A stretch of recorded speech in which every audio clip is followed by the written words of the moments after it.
बिस्मिल्लाहिर्रहमानिर्रहीम। अस्सलामुअलैकुम। हमारे चैनल कहानी हब ऑफिशियल में खुशामदीद। नाजरीन, मैं आज आपके लिए इंतहाई खौफनाक और दिलचस्प कहानी लेकर आई हूँ। लेकिन कहानी शुरू करने से पहले आपसे गुजारिश है कि अगर आपने हमारा चैनल सब्सक्राइब नहीं किया तो आप हमारे इस चैनल को सब्सक्राइब कर लीजिए और बेल आइकन को भी प्रेस कर लें ताकि हर नई आने वाली वीडियो बआसानी आप तक पहुँच सके। वो दराज कामत आदमी 90 तुले कदम उठाता हुआ मसहरी से 2 कदम के फासले पर रुक गया। ज़रिया फटी फटी सी नजरों से उसकी तरफ देख रही थी। उसका एक हाथ अभी तक मुंह पर रखा हुआ था। वो उस शख्स की तरफ देख रही थी जो दीवार से निकलकर उसके सामने आकर रुक गया था। उसका कद 6 फुट से निकलता हुआ महसूस हो रहा था। धारीदार शर्ट और सफ़ेद पजामा, बड़ा हुआ शेव, अंदर को दुसी हुई आंखें, पिचके हुई रुखसार और उलझे हुए बालों में स्याही कम और सफेदी ज्यादा थी। उसके दोनों हाथ पहलू में लटके हुए थे। लैंप की जर्द रोशनी में वो बेहद पुरइसरार और बरसुका बीमार नजर आ रहा था। वो खामोश और बेहिस्सो हरकत खड़ा ज़रियाब की तरफ देख रहा था। कौन हो तुम? ज़रियाब के मुंह से खौफजदा सी आवाज निकली। डरो नहीं, उस शख्स के मुंह से सरसराती हुई सी आवाज निकली। अगर मेरा अंदाजा गलत नहीं तो तुम ज़रियाब हो। हाँ, मैं ज़रियाब हूँ, मगर तुम कौन हो? ज़रियाब बोली। उसके लहजे में खौफ अब भी नुमाया था। मैं यूं लगा जैसे उस शख्स ने गहरा सांस लिया हो। इस हवेली का कैदी, जागीरदार निमरान, जिसने तुम्हें यहाँ आने की दावत दी थी। ज़रियाब के जहन को एक जोरदार झटका लगा। वो अजीब सी नजरों से उसकी तरफ देख रही थी। गोपांग ने आरास्ता कमरे में आवीज़ा तस्वीर के बारे में बताया था कि वो निमरान है, लेकिन वो तस्वीर एक खूबरू शख्स की थी और ये शख्स जो इसके सामने खड़ा था किसी तरह से भी उस तस्वीर से मुताबिकत नहीं रखता था। वो इंसान नहीं, कोई बदरू लग रहा था। इस हवेली में उसके साथ कुछ अजीबोगरीब और नाकाबिले फहम वाक़यात पेश आ रहे थे। गुज़िश्ता 2 दिनों में 3 आदमी कत्ल हो चुके थे। वो तीनों रेलवे के मुलाजिम थे। उन्हें महज इसलिए कत्ल किया गया था कि उसकी यहाँ आमद के बारे में गवाही न दे सके। लेकिन इन तीनों में कम अज कम एक शख्स ऐसा था जो इस हवेली के बारे में कुछ जानता था। उसे शायद इसलिए भी मौत के घाट उतार दिया गया था कि वो ज़रियाब के सामने हवेली के राज उगल न दे। और फिर वो कुंदन, उसकी शख्सियत भी इसके लिए बड़ी पुरइसरार साबित हुई थी। वो हवेली के बहुत से राज जानती थी, खुफिया रास्तों से वाकिफ थी। वो अपने आप को जिंदा कहती थी, मगर लेफ्ट विंग की राहदारी से अचानक ही गायब हो गई थी। और फिर उसकी गुमशुदा डायरी का वाक़या। डायरी की तलाश में उसने कमरे का कोना कोना छान मारा था, बिस्तर की चादर तक उठाकर झाड़ डाली थी, मगर कमरे में डायरी का सुराग नहीं मिला था। और दूसरे दिन डायरी उसके तकिए के नीचे रखी हुई मिली थी। और सबसे ज्यादा हैरत की बात यह थी कि एक रात पहले उसने डायरी के 3-4 सफ़हात पर जो तहरीर लिखी थी वो गायब थी। तहरीर पेन से लिखी गई थी, जिसका मिटाया जाना भी मुमकिन नहीं था। अगर किसी तरह मिटाया भी क्या होता तो कोई ना कोई निशान जरूर रह जाता, मगर सफ़हात बिल्कुल साफ थे, बिल्कुल कोरे। डायरी के हर सफ़े पर दिन, तारीख और महीना लिखा हुआ था। उसने एक एक सफ़े चेक किया, कोई सफ़ा भी गायब नहीं था। ये इसरार अभी तक उसकी समझ में नहीं आ सका था कि डायरी के सफ़हात से उसकी तहरीर कैसे गायब हो गई थी। गोपांग और हाम्स को ज़रियाब पर एतमाद नहीं था, इसलिए उसे पहले कमरे से निकालकर उस कमरे में मुंतकिल कर दिया गया था जिसके रोशनदान और खिड़कियों पर लोहे की सुलाहें लगी हुई थी। ज़रियाब ने अगरचे चेक नहीं किया था, लेकिन उसे यकीन था कि कमरे के दरवाजे को बाहर से भी कुंडा या ताला लगा दिया गया होगा। और ये पुरइसरार शख्स दीवार से बरामद हुआ था और अपने आप को जागीरदार निमरान कह रहा था। ज़रियाब बड़ी गहरी नजरों से उसकी तरफ देख रही थी। उसे याद आ गया कि निमरान ने इसे खत में लिखा था कि वो बूढ़ा और बीमार है, इसलिए खुद नहीं आ सकता। गोपांग ने भी यही बताया था कि जागीरदार बीमार है और डॉक्टर की इजाजत के बगैर उससे मिलने की इजाजत नहीं दी जा सकती। उसके सामने खड़ा हुआ ये शख्स भी बूढ़ा था और बीमार नजर आ रहा था, लेकिन दूसरे कमरे में आवीज़ा तस्वीर से मुशाबहत नहीं थी। उसके जहन में अचानक ही ये ख्याल उभरा कि वो तस्वीर जवानी की थी और ये शख्स बूढ़ा था। उसने कई दिन से शेव भी नहीं किया था। बीमारी और उस बदली हुई हैबत ने तस्वीर से उसकी मुशाबहत खत्म कर दी थी। आप निमरान हैं? ज़रियाब की नजरें बदस्तूर उसके चेहरे पर मरकूज थी। हाँ, और मैंने तुम्हें यहाँ आने के लिए खत लिखा था, लेकिन मुझे अफसोस है कि मेरी वजह से तुम्हें कुछ तकालीफ का सामना करना पड़ा। निमरान ने कहते हुए इधर उधर देखा, फिर कुर्सी की तरफ इशारा करते हुए बोला, अगर तुम कहो तो मैं यहाँ बैठ जाऊं, थक गया हूँ खड़े खड़े। जरूर जरूर, आप तशरीफ रखिए, ज़रियाब ने कहा और खुद भी मसहरी से उतरकर खड़ी हो गई और कुर्सी उठाकर उसके करीब रख दी। शुक्रिया। निमरान कुर्सी पर बैठ गया और दोनों हाथ हथियों पर रख दिए। बैठो बैठो तुम भी। ज़रियाब पैर लटकाकर मसहरी पर बैठ गई। मुझे उसी रोज पता चल गया था जब तुम यहाँ आई थी, निमरान ने कहा, लेकिन उन लोगों ने मुझे अपना कैदी बना रखा है, किसी से मिलने नहीं देते। निमरान ने कमजोर सी आवाज में कहा। आपने मुझे वो खत कैसे लिखा था? ज़रियाब ने पूछा। अब उसके जहन पर तारी खौफ जाहिर हो चुका था। डॉक्टर, निमरान ने जवाब दिया, डॉक्टर शमीर महीने में 2 मरतबा मुझे देखने के लिए यहाँ आता है। वो हमेशा अपने साथ कुछ अखबारात भी ले आता है जो मैं महज वक्त गुजारी के लिए पढ़ता हूँ। कई दिन पहले जब वो मुझे चेक करने के बाद चला गया तो मैं अखबारात देखने लगा। उनमें कम अज कम 3 अखबारात ऐसे थे जिनमें तुम्हारी तरफ से इश्तिहार छुपा था। इश्तिहार पढ़कर मुझे हैरत भी हुई थी और खुशी भी कि कोई तो ऐसा है कि जिसने इस कदीम तरीन खानदान की बिखरी हुई तारीख को समेटकर उसे महफूज करना चाहा। मैंने तुमसे राब्ता करने का फैसला कर लिया और खत लिखकर रख लिया। अगली मर्तबा जब डॉक्टर शमीर मुझे चेक करने के लिए आया तो उसे एक बड़ी रकम का लालच देकर वो खत उसके हवाले कर दिया कि तुम्हारे नाम पोस्ट कर दे। निमरान रुककर गहरी गहरी सांस लेने लगा, जैसे वो बोलते बोलते थक गया हो। ज़रियाब गहरी नजरों से उसकी तरफ देख रही थी। चंद लम्हों की खामोशी के बाद निमरान फिर बोलने लगा, डॉक्टर शमीर ने वो खत पोस्ट कर दिया, लेकिन जो अंदाजे कायम किए गए थे वो गलत निकले। पहले हवेली की डाक यहाँ आया करती थी। मेरा ख्याल था कि अगर तुम्हारा खत आया तो गोपांग उसे मुझ तक पहुँचा देगा, लेकिन तुम्हारा खत दरवेशपुर में गोपांग के दफ्तर पहुंच गया। पोस्ट ऑफिस वाले सभी जानते हैं कि मेरे मैनेजर का दफ्तर दरवेशपुर में है। ये मुमकिन है गोपांग को डॉक्टर शमीर ने इस खत के बारे में बता दिया हो और पोस्ट ऑफिस को हिदायत कर दी गई हो कि हवेली के पते पर आने वाली डॉक उनके दफ्तर पहुंचा दी जाए।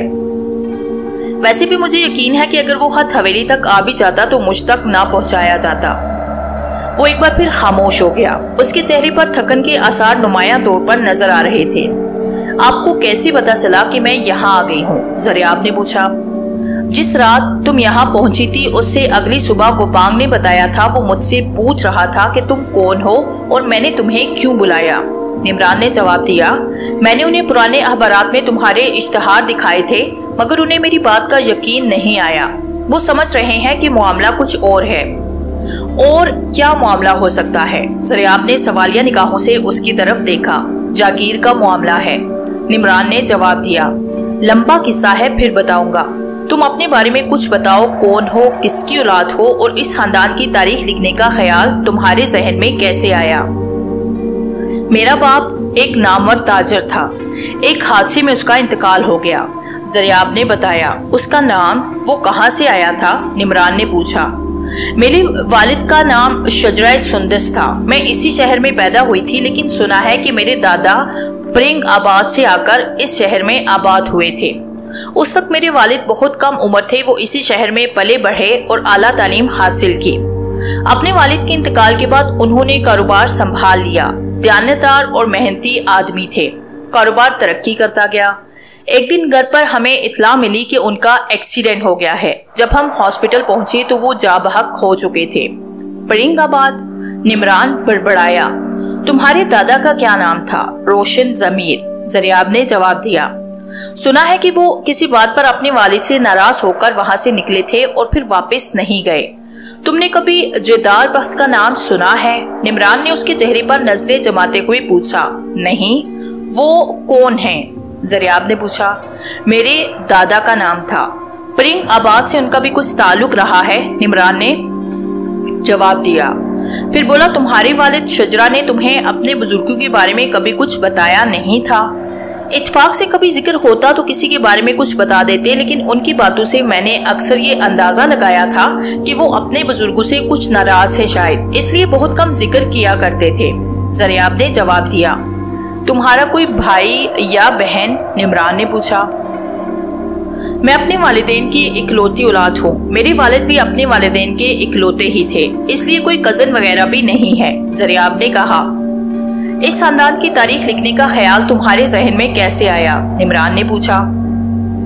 तारीख का मुतालिया मेरी ख्वाबी है, ज़रियाब ने कहा। एक मरतबा एक किताब पढ़ी जिसके मुसन्निफ ने सुंदस खानदान की तारीख को मुख्तलिफ हवालों से कुछ गुटमुट कर दिया था।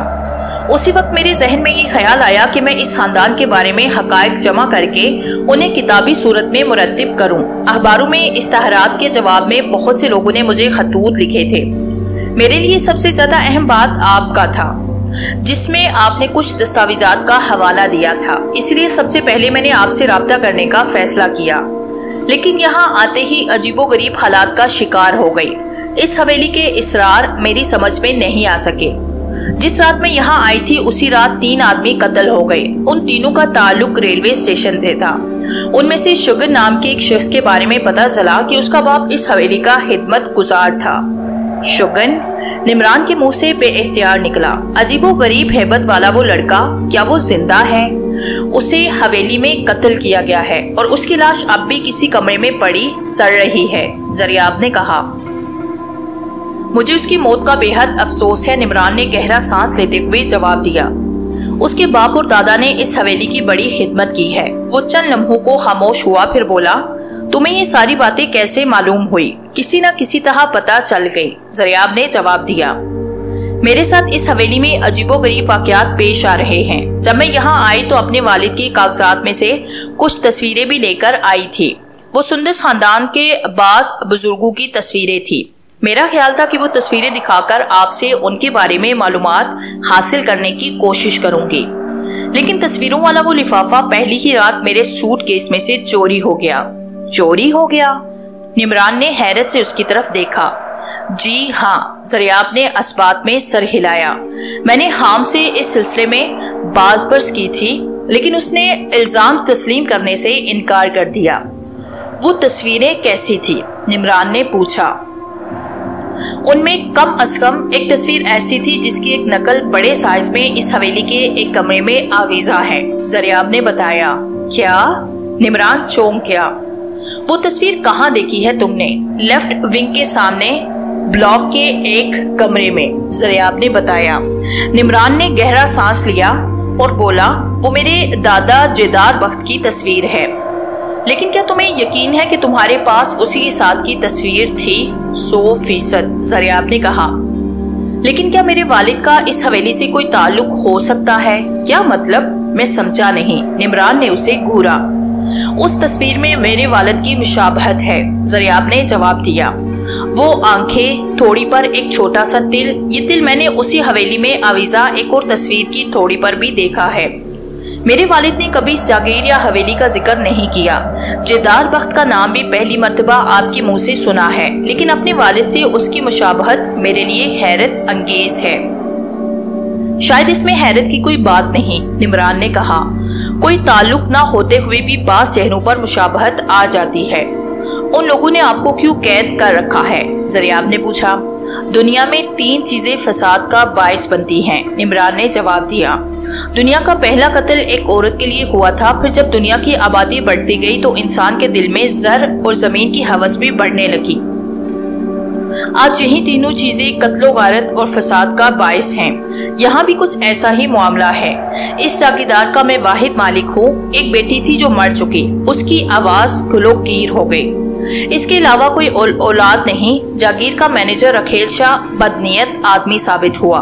वो मेरी जागीर पर कब्जा करना चाहता था। पहले उसने मेरी बेटी से शादी करने की कोशिश की, मगर उसने जान दे दी। फिर उसने मुझे इस हवेली में कैद कर दिया। 2 साल से मैं इस हवेली से बाहर नहीं निकला। गोपांग और हाम्स उसके घिरके हैं। ये दोनों बहुत सफाक इंसान हैं। पहले मैं हवेली में घूम फिर लिया करता था, लेकिन एक मर्तबा मैंने चोरी छुपे हवेली से निकलने की कोशिश की तो मुझे कैद खाने में बंद कर दिया गया।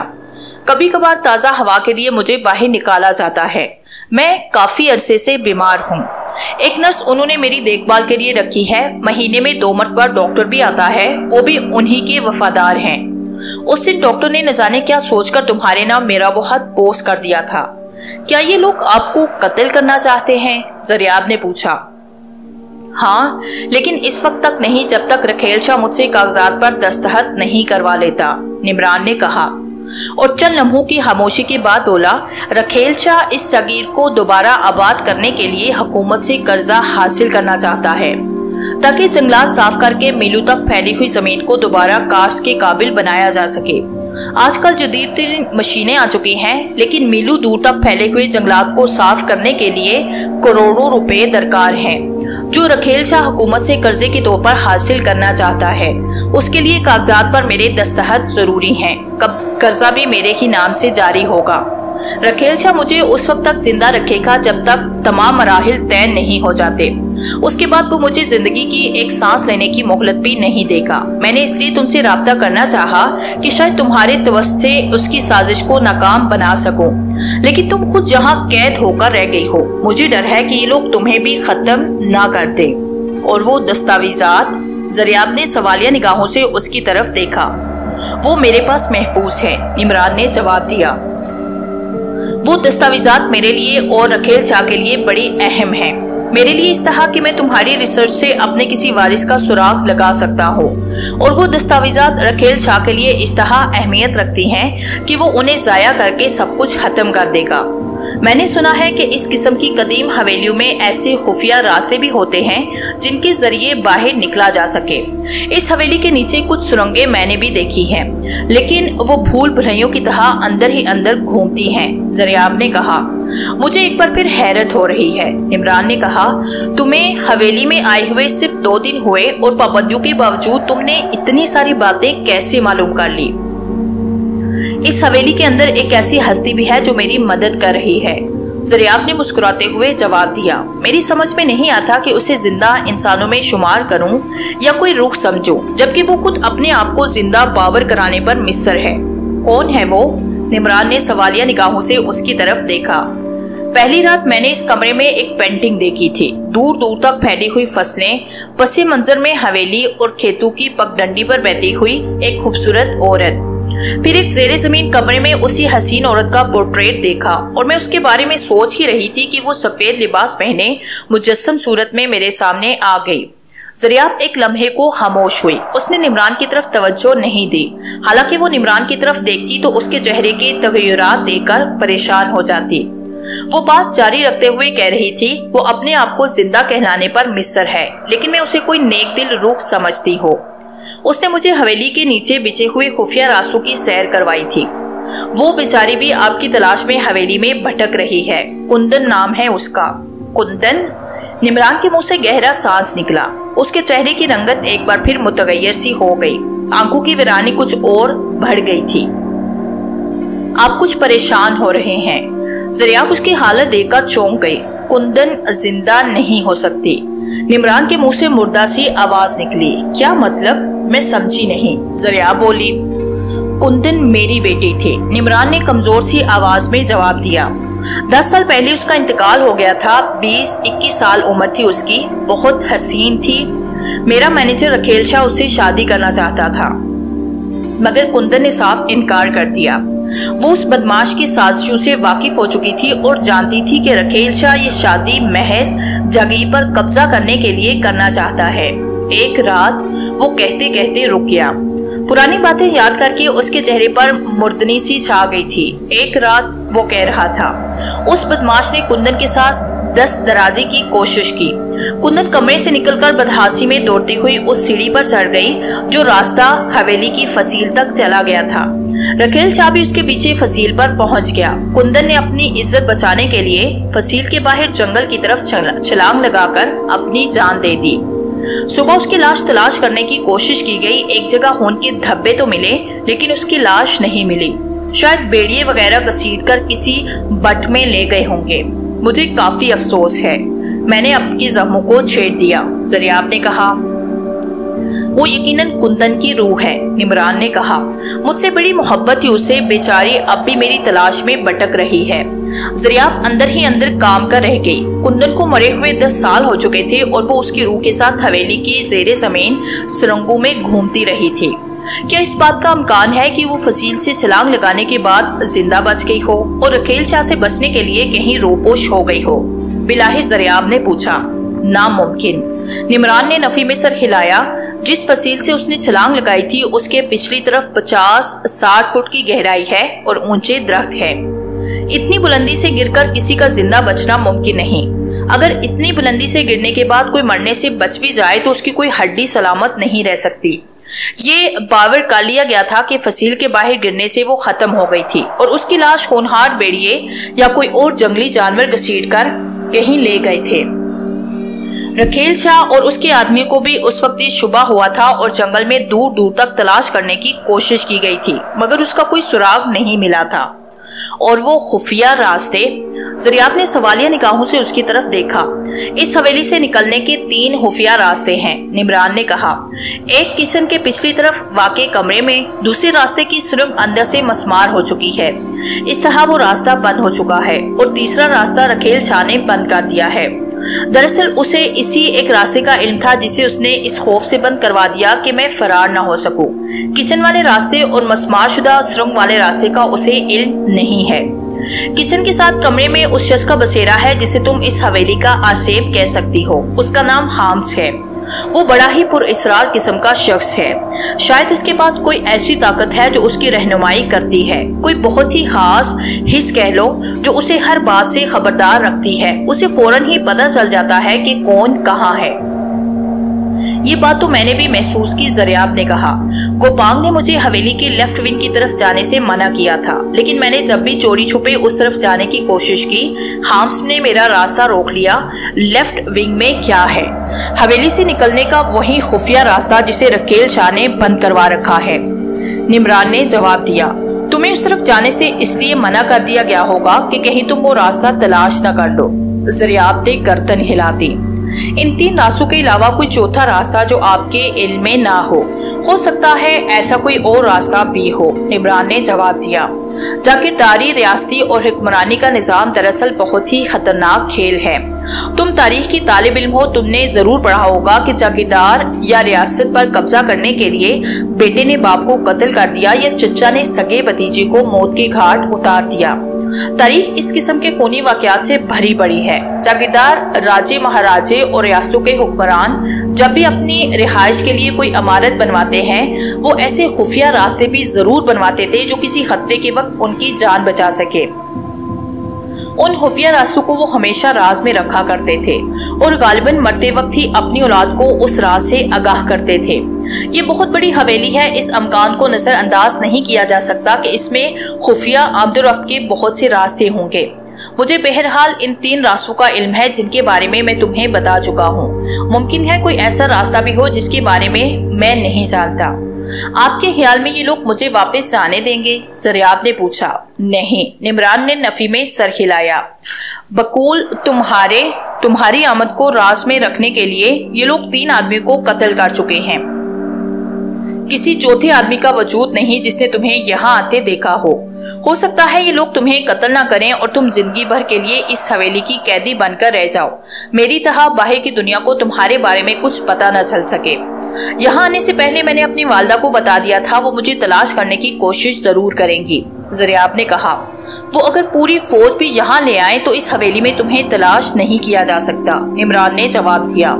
लेकिन ज़रियाब कुछ कहना ही चाहती थी कि निमरान ने होंठों पर उंगली रखकर उसे खामोश रहने का इशारा किया। बाहर राहदारी में दबे दबे कदमों की आवाज ज़रियाब ने भी सुनी थी। मैं फिर तुमसे मिलूंगा, निमरान कहते हुए एक झटके से उठा और तेज कदम उठाता हुआ उसी दीवार के करीब पहुंच गया। उसने पैर से दीवार के सबसे नीचे किसी ईंट को दबाया। दीवार शक हो गई। निमरान उसी हला में दाखिल हो गया। उसने ज़रियाब की तरफ देखकर हाथ हिलाया। दीवार के दोनों हिस्से आहिस्ता आहिस्ता मिलने लगे। ठीक उसी लम्हे ऐसी आवाज सुनाई दी जैसे ताले में चाबी घुमाई जा रही हो। ज़रियाब बिस्तर पर बैठ गई और इधर उधर देखने लगी। दरवाजा खुल गया। ज़रियाब ने अपनी आंखें बंद कर ली और यूं बेहिसो हरकत हो गई जैसे बड़ी गहरी नींद सो रही हो। कदमों की आवाज सुनकर ज़रियाब ने एक आंख में जरा सी झुर्री पैदा करके देखा। गोपांग और हाम्स कमरे में दाखिल हो रहे थे। ज़रियाब ने जल्दी से आंख बंद कर ली। यहाँ तो कोई भी नहीं, ये गोपांग की आवाज थी। मैंने खुद जहाँ बातों की आवाज सुनी थी, मेरे पास चाबी होती तो मैं उसी वक्त दरवाजा खोलकर देख लेता, हाम्स ने जवाब दिया। अगर कमरे में कोई और था तो कहाँ चला गया? गुपांग ने कहा। जगाओ इसे। ज़रियाब आंखें बंद किए खामोश पड़ी रही। उसका ख्याल था कि हाम्स उसे आवाज देकर जगाने की कोशिश करेगा, लेकिन हाम्स ने आवाज देने की बजाय उसे कंधों के करीब बाहों से पकड़कर एक झटके से ऊपर उठाया। ज़रियाब बदहास हो गई। यहाँ कौन था? किससे बातें कर रही थी तुम? उसके हलक से अजीब सी आवाज निकली, जैसे 11-12 साल का कोई लड़का गुस्से में गिराने की कोशिश कर रहा हो। यहाँ कौन आ सकता है? ज़रियाब ने कहा। रोशनदान और खिड़कियों में लोहे की सुलाहें लगी हैं। दरवाजे के बाहर ताला लगा था। बिल्ली का बच्चा भी अंदर नहीं आ सकता। तुम किसकी बात कर रहे हो? मैंने खुद अपने कानों से बातों की आवाज सुनी थी, हाम्स ने कहा। तो फिर तुम्हारा दिमाग खराब हो गया है, ज़रियाब ने कहा। कमरे में अगर कोई है तो उसे तलाश कर लो। कमरे में ऐसी कोई जगह नहीं थी जहां किसी को छुपाया जा सकता। हाम्स ने झुककर मुसहरी के नीचे झांका, फिर सीधा होकर कमरे की सपाट दीवारों को घूरने लगा। वो दोनों बाहर जाने लगे तो ज़रियाब गुपांग को मुखातिब करते हुए बोली, मुझे कैदी बनाकर क्यों रखा गया है? तुम बिल्कुल आजाद हो, गुपांग ने कहा। तुमने अपने आप को कैदी कैसे समझ लिया? कमरे के रोशनदान और खिड़कियों में लोहे की सलाहें और दरवाजे को बाहर से ताला, क्या तुम इसे आजादी समझते हो? ज़रियाब ने उसे घूरा। रोशनदान और खिड़कियों में लोहे की सुलाहें एहतियातन लगाई गई हैं। हवेली के शीशे में खुनहार कुत्ते भी रहते हैं जो रात को खुले रहते हैं। ये कुत्ते बड़ी खामोश तबाह लेकिन बददिमाग हैं। अगर कोई कुत्ता खिड़की के रास्ते अंदर आ गया तो तुम्हें चीर फाड़ डालेगा, और दरवाजे पर ताला शायद गलती से लग गया था। बहरहाल अब तुम दरवाजे को अंदर से बंद कर सकती हो, गुपांग ने कहा। वो बाहर निकल गए। वो मुसहरी पर लेटी इस ताज़ा तरीन सूरत हाल के बारे में सोचने लगी। वो जिससे मिलने के लिए इतना तवील सफर करके यहाँ आई थी, बिलाहिर उससे मुलाकात हो गई थी, लेकिन ये मुलाकात भी अजीबो पुरअसरार हालात पे हुई थी। जागीरदार निमरान जिस तरह दीवार से बरामद हुआ था, उससे ज़रियाब समझ गई थी कि जिस तहखाने में वो कैद था वहां से कोई खुफिया रास्ता इस कमरे तक आता था। लेकिन ज़रियाब के लिए ये बात हैरान कुन थी कि निमरान को कैसे पता चला कि वो इसी कमरे में मौजूद है, और फिर ये कि तहखाने में उसकी देखभाल के लिए एक नर्स भी मौजूद थी। वो नर्स यकीनन उसकी निगरानी के फराइज भी अंजाम देती होगी। ऐसी सूरत में वो उसे धोखा देकर कैसे निकल आया? इस सवाल का जवाब ज़रियाब ने खुद ही तलाश करने की कोशिश की। रात का पिछला पहर था। मुमकिन है नर्स की गहरी नींद से फायदा उठाकर वो अपने कैद खाने से निकल आया हो। हाम्स वाकई किसी आसेब से कम नहीं था। रात के पिछले पहर भी वो किसी बदरूह की तरह हवेली में भटक रहा था। वो उस तरफ भी आया होगा और उसने कमरे में इन दोनों की बातों की आवाज सुनी होगी। अगर उस वक्त उसके पास चाबी होती तो वो बड़े आराम से दरवाजा खोलकर जागीरदार निमरान को उस कमरे में पकड़ सकता था, लेकिन उसके पास चाबी नहीं थी और वो गुपांग को इत्तला देने के लिए दौड़ गया था। ज़रियाब जब से यहाँ आई थी उसने कई मरतबा हाम्स के कदमों की चाप भी नहीं सुनी थी, लेकिन उसके साथ गुपांग के कदमों की चाप सुनकर वो दोनों मुख्तात हो गए थे और इस तरह निमरान को दीवार में रुपोश होने का मौका मिल गया था। वो यहाँ से हर सूरत निकलेगी, लेकिन इससे पहले वो सारे काम करने होंगे जिसके लिए वो यहाँ आई थी। उसने ये फैसला भी कर लिया था कि निमरान को भी उनके रहमो करम पर नहीं छोड़ेगी, लेकिन वो इस हकीकत से भी आगाह थी कि गुपांग और हाम्स जैसे आदमियों से निपटना आसान नहीं होगा। ये बात भी उसके लिए एक दिलचस्प इंकशाफ पैदा हुई थी कि कुंदन निमरान की बेटी थी जिसे मरे हुए 10 साल हो चुके थे। उसकी रूह अब भी बाप की तलाश में हवेली में भटक रही थी, लेकिन वो कैसी रूह थी जो इस हवेली में अपने बाप को तलाश नहीं कर सकी थी।